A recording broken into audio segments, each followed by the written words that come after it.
इस दौरान बीजेपी के भी 31 सांसद वंशवाद के कटघरे में खड़े रहे हैं। वंशवादी राजनेताओं का लगभग बराबरी का आंकड़ा 2009 में देखा गया था, जब कांग्रेस से 11% और बीजेपी से 12% सांसद वंशवादी राजनीति से आए हैं। 2009 वो समय रहा जब देश में सबसे ज्यादा 53 सांसद ऐसे चुने गए जो किसी न किसी सियासी परिवार से जुड़े थे। 2019 में देश में कांग्रेस से 31% और बीजेपी से 22% ऐसे सांसद चुने गए जो किसी सियासी वंश परिवार से सीधे जुड़े हुए हैं। रिसर्च ये भी कहती है कि ज्यादातर वंशवादी नेता यूपी और बिहार से आते हैं। जब आंकड़े और विपक्ष के नेता ये कहते हैं कि बेटे बेटियां तो बीजेपी में भी परिवारवाद को बढ़ावा देते हुए विधायक, सांसद, मंत्री बन रहे हैं, तब सवाल उठता है कि वंशवाद विपक्ष का अलग, बीजेपी का अलग कैसे हुआ। यही सवाल उत्तर प्रदेश चुनाव के समय प्रधानमंत्री के सामने रखा गया। तब किसी नेता के बेटे के नेता बन जाने को क्या परिवारवाद नहीं कहते? इसका जवाब प्रधानमंत्री नरेंद्र मोदी ने दिया था। ये पूरी तरह परिवारवाद है। लोहिया जी का परिवार कहीं नजर आता है क्या? वो भी तो समाजवादी थे। जॉर्ज फर्नांडिस का परिवार नजर आता है क्या? वो भी समाजवादी थे। नीतीश बाबू हमारे साथ काम कर रहे हैं, वो भी तो समाजवादी हैं।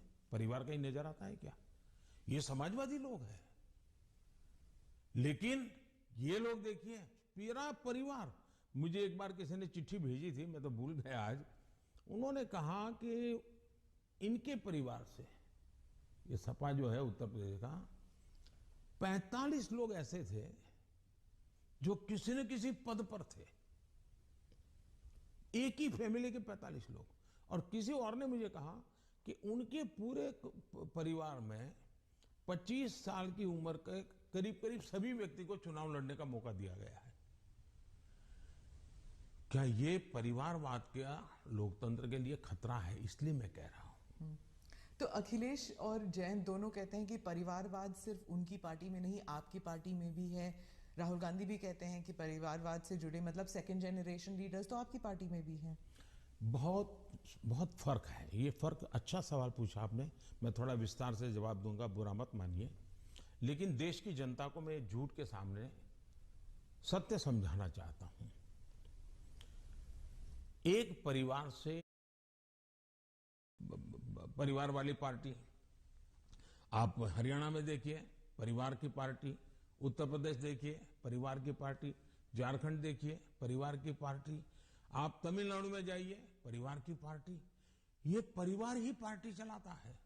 परिवार जो, आप तमिलनाडु में जाइए परिवार की पार्टी, ये परिवार ही पार्टी चलाता है। परिवार जो चाहे उनका भला। ये लोकतंत्र के लिए बहुत से बड़ा खतरा है। वंशवाद के विरुद्ध नरेंद्र मोदी की अगस्त क्रांति के बाद वक्त अभी ब्रेक का है। दस्तक के अगले हिस्से में देखेंगे कि आजादी का अमृत महोत्सव मनाते देश को भारत के स्वर्ण काल के लिए 25 साल का लक्ष्य क्या प्रधानमंत्री ने